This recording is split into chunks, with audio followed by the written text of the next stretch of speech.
जी welcome back ख़वातीन हज़रात। हम वापस आ गए। डॉक्टर उमर आदिल हमारे साथ हैं। जैसे कि मैंने ब्रेक पे जाने से पहले भी कहा था कि जिस तरह से मेरे दिल से इनके लिए दुआ निकल रही है, बिकॉज़ जिसका जो क्रेडिट होता है उसको देना चाहिए। ये इन्होंने हमसे कहा कि आज हम इस हवाले से बात करें क्योंकि चंद रोज़ के बाद मुहर्रम का आगाज़ है और हर जगह मुहर्रम में वाक़या करबला की बात होगी और इतनी खूबसूरती से जो आगाज़ किया है, आई होप कि इंशाल्लाह इसी तरह से हम इसी मकसद को और इन तमाम चीज़ों को लेकर आगे बढ़ें और मकसदियत के साथ। आपके लफ्ज़, आपके मुंह से जो भी लफ्ज़ निकले बहुत ज़िम्मेदारी के साथ निकलना चाहिए, ताकि एक एक लफ्ज़ का हिसाब देना है हमने। अच्छा डॉक्टर साहब, हम क्योंकि एक रिश्ते की, एक ताल्लुक़ की बात कर रहे हैं अहले बैत के साथ, और अहले बैत जो ख़ास तौर पे जिन हस्ती के हवाले से हम बात कर रहे हैं वो ख़वातीन के लिए ख़ास तौर पे के ताल्लुक़ कायम करना जनाब बीबी फ़ातिमा ज़हरा सलामुल्लाह अलैहा के साथ। मुझे बताइए कि हम जब उनकी ज़िंदगी का मुतालिया करते हैं और उनकी सीरत पाक को देखते हैं तो हर एंगल से, हर रिश्ते से एक ऐसी मिसाल हमें मिलती है, और ख़ास तौर पे जब हम वो देखते हैं कि जनाब बीबी फ़िज़ा के साथ जो हब्श से जिनका ताल्लुक़ था और जिस तरह से वो उनकी कनीज़ी में आई और जिस तरह से, और ऐसी जब हम पढ़ते हैं तो ऐसा मिलता है इम्प्रेशन कि वो बिल्कुल बहनों की तरह आपस में रहा करती थी। बल्कि मैंने एक जगह ये बात पढ़ी और मेरे रोंगटे खड़े हो गए कि जनाब बीबी फ़ातिमा ज़हरा सलामुल्लाह अलैहा इतना उनका ख्याल करती थी कि एक रोज़ अगर वो खाना बनाती थी या कोई काम करती थी तो अगले दिन वो कहती थी कि आप आराम कीजिए, मैं करूँगी। ये चीज़, ये सोच, आप ये सोचें कि अगर आज की औरत सोचना शुरू कर दे, बिकॉज़ हमारे अंदर ऐसी सोच तो बहुत दूर की बात, ज़र्फ़ ही नहीं है कि हम इन चीज़ों के बारे में क्या कहना चाहेंगे? मैं हज़रत फ़िज़ा के बारे में पता नहीं क्यों, इन हस्तियों के बारे में बातें क्यों नहीं की जाती और सब मुसलमानों को क्यों नहीं बताया जाता। और जो उनका किरदार करबला में रहा, किरदार करबला के बाद आया। अरूज, शायद मेरी तारीख़ थोड़ी सी गलत हो, मगर मेरी तारीख़ जहाँ तक मेरा मुतालिया है उस पर मबनी है। मैं आपको ज़रा इसके बाद एक वाक़या बताता हूँ। करबला का वाक़या हो चुका है और ख़ानवादा रसूल जो लुट चुका है, उसकी जो शहज़ादियाँ और बीबियाँ हैं उनको नंगे सर दमिश्क के बाज़ार सूके हमीदिया में लाया जा रहा है। उनका हाल वो है कि देखने वालों को इबरत होती है। नंगे सर, नंगे पाँव, बेड़ियाँ और 7 कटे हुए सर खानों पे सजे हुए।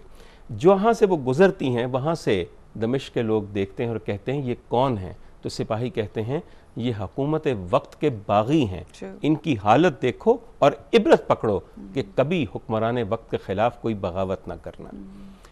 एक जगह पे काफ़िला रुका जो आज भी बाज़ार मौजूद है, और वो एक ऐसा बाज़ार है जिसे छत दिया गया है जो कि दमिश्क में मौजूद है। वहाँ पे जब हालत बहुत ही अबतर हो गई तो एक खातून ने अपने घर से देखा कि एक ऐसा काफ़िला जा रहा है, और वो अपने घर से निकली और पीने का कुछ पानी, कुछ खाने की चीज़ें और चादरें, एक ज़ईफ़ खातून थी, वो लेकर निकली।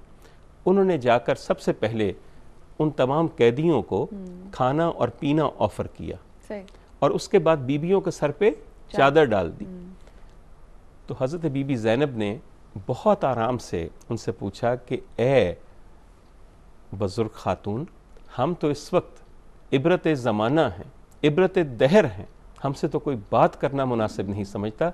तुमने इतनी बड़ी हिम्मत कैसे की और किसके कहने पे की, और ये बेखौफी तुम्हें किसने अता की? तो उन्होंने फरमाया कि बीबी ऐसी तो कोई बात नहीं, मगर मसला ये है कि मैं अपनी जवानी में मदीने चली गई थी और मैं अपना ख़ानदान और अपना तमाम ख़ानदानी हश्म छोड़ के वहाँ पे जाके हज़रत फ़ातिमा की कनीज़ों में शामिल हो गई थी।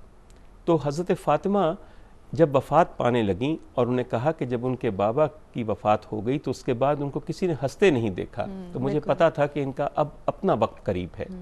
तो बिल्कुल आखिरी दिनों में मुझे सैयदा ने कहा कि बीबी तुमने मेरी बहुत खिदमत की, तो मैं तुम्हारे लिए क्या करूं? तो हज़रत फ़िज़ा ने कहा कि बीबी मेरी तमाम खिदमतों के एवज़ आप मुझे कोई चीज़ वसीयत करते, उस वसीयत में एक ऐसी नसीहत हो जो मेरी मग़फ़रत और मारिफत के लिए काफ़ी हो और मेरी आखिरत का ज़ादे राह बन जाए। तो उन्होंने कहा अच्छा, मैं फ़िज़ा तुम्हें ये वसीयत करती हूँ कि तुम शाम चली जाओ और अगर कभी बाज़ार में से बेरदा बीबियाँ गुजरती हुई कैदी की हालत में गुजरे तो उनको पानी पूछ लेना, खाना दे देना और उनके नंगे सर ढक देना। कहती तब से अब तक कितने बरस बीत गए हैं, मैं दमिश्क के इस बाज़ार में इस मंज़र को देखने के लिए ज़िंदा हूँ। आज जब मैंने ये मंज़र देखा तो मुझे अपनी बीबी की, अपनी मालिकन की, अपनी शहज़ादी की बात याद आ गई। तो मैंने उस वसीयत जो दरअसल नसीहत थी और मेरे लिए मग़फ़रत थी, उसको पूरा करने के लिए मैं यहाँ आई हूँ। हज़रत ज़ैनब ने कहा बहुत खूब, और साथ ही ये कहा कि मैं इस हालत में नहीं हूँ कि तुम्हारे लिए कुछ भी कर सकूँ, मगर अगर दुआ कोई करवानी हो तो मुझे बताओ, मैं बेजारो मददगार हूँ, मेरे पास खुद खाने के लिए नहीं है, मेरा सब कुछ लुट चुका है, तो सिर्फ दुआ कर सकती हूँ। तो हज़रत फ़िज़ा ने कहा कि हाँ, दुआ की मुझे फिर भी ज़रूरत है। दुआ सिर्फ इतनी करो कि मुझे अच्छी तरह याद है कि जब मैंने बीबी को छोड़ा तो उनके शहज़ादे छोटी उम्र के थे और उनकी एक शहज़ादी थी जिसका नाम ज़ैनब था, वो चांद का टुकड़ा थी। एक दफ़ा फिर मुझे उनका पता बता दो कि वो कहाँ हैं और दुआ करो कि मैं एक बार सिर्फ उन्हें फिर दोबारा देख सकूं। तो हज़रत ज़ैनब ने कहा कि वो जो शहज़ादी है वो तो तुम्हारे सामने खड़ी है, और ये कटा हुआ सर जो है ये उनके शहज़ादे का, तो तुम मेरी दुआ इस कदर जल्दी कबूल होनी थी और तुम्हारी ख्वाहिश ऐसे पूरी होनी थी, मैंने कभी सोचा ना था। अरूज, ये वाक़या लोग सुनाते नहीं हैं, क्यों डरते हैं, क्यों दबते हैं। उसके बाद जो हुआ वो ये हुआ कि काफ़िला जब चला है तो हज़रत फ़िज़ा बूढ़ी औरत थी, लकड़ी टेक के चलती थी, झुकी हुई थी, हबशा की रहने वाली थी, वो साथ साथ उस काफ़िले के चल पड़ी। ये काफ़िला जा कहाँ रहा था? यजीद मलून व मरदूद के दरबार में। जब वहाँ पहुँचे हैं तो यजीद ने जो रवैया इन शहज़ादियों के साथ अपनाना चाहा, उस पर कहीं से उस वक्त कुल आलम इस्लाम से आवाज़ बुलंद नहीं हुई। ये एक बीबी फ़िज़ा थी, जब उसने कोई बदतमीज़ी करना चाही तो ये सीधी खड़ी हो गई, बिल्कुल कुबड़ी थी, इस कदर जलाल आया कि बिल्कुल कमर सीधी हो गई और कहा कि मरदूद मलऊन, और जो गालियां हो सकती हैं, तू पहचानता है कि तू किससे मुखातिब है? तो वो घबरा गया एकदम से। बुज़दिल, जालिम हमेशा बुज़दिल होता है। वो घबरा के कहने लगा कि ये बुढ़िया कौन है, ये किन के साथ क्यों उनकी तरफदारी कर रही है? तो उसने कहा कि मैं जो मर्जी हूं, इन्हें पहचान के ये कौन है। और फिर बेइंतहा सख्त अल्फाज में कहा कि तूने जो अपने लिए दोज़ख का जो हिस्सा भी तू चुनेगा, तुझे यकीन कर तुझे दोज़ख का वो हिस्सा भी कबूल नहीं करेगा, तो इस किस्म का इंसान है। उसके बाद उन्होंने कहा कि इस औरत की ज़बान उड़ा दी जाए। उसने कहा कि तुझे दोज़ख का कोई हिस्सा भी कबूल नहीं करेगा, जन्नत तो बहुत दूर की बात है। उन्होंने कहा कि इस बुढ़िया की गर्दन सर से काट दी जाए। यजीद की फ़ौज में बहुत से हबशी सिपाही थे, उन सब ने ये देखा कि हमारी माँ यानी कि हबशा की एक बुजुर्ग औरत के ऊपर इस वक्त वार करने के लिए कहा गया, तो उन सब ने अपनी तलवारें नयाम से निकाल ली और यजीद के सामने यूं लेके खड़े हो गए कि if you dare now take a step, तो फिर देखो हम यहाँ क्या गदर मचाते हैं। बिल्कुल सही। और उस पर देखकर यजीद घबरा के फिर दोबारा अपने तख्त पर बैठ गया। और मैंने ये भी सुना और ये भी पढ़ा कि जनाब बीबी फ़िज़ा ने आखिरी दम तक जनाब बीबी ज़ैनब का ख्याल रखा, उनकी खिदमत की और हर मुश्किल, हर परेशानी में ढाल की तरह, एक चट्टान की तरह। अब इससे बड़ी मुश्किल क्या होगी जिस पे वो ढाल बनी है। सिर्फ एक बात मैं कहना चाहता हूँ, जो थोड़ी सी बड़ी ही शर्मिंदगी के साथ कह रहा हूँ, ख़वातीन हज़रात, बात यह है कि जब हबशा के सिपाही हबशा की एक बूढ़ी औरत की हिफाजत के लिए अपनी तलवारें बेनयाम करके यजीद के दरबार में खड़े हो गए, तो मैं सोचता हूँ किस हसरत से हज़रत बीबी ज़ैनब ने मदीने की तरफ देखा होगा, किस हसरत से मक्के की जानिब देखा होगा, जहाँ से कोई उनकी मदद के लिए नहीं आया। आज उन ज़्यादतियों के कुफ़ारे के तौर पर भी आप अपना रिश्ता और मोहब्बत इन हस्तियों के साथ बढ़ाएं।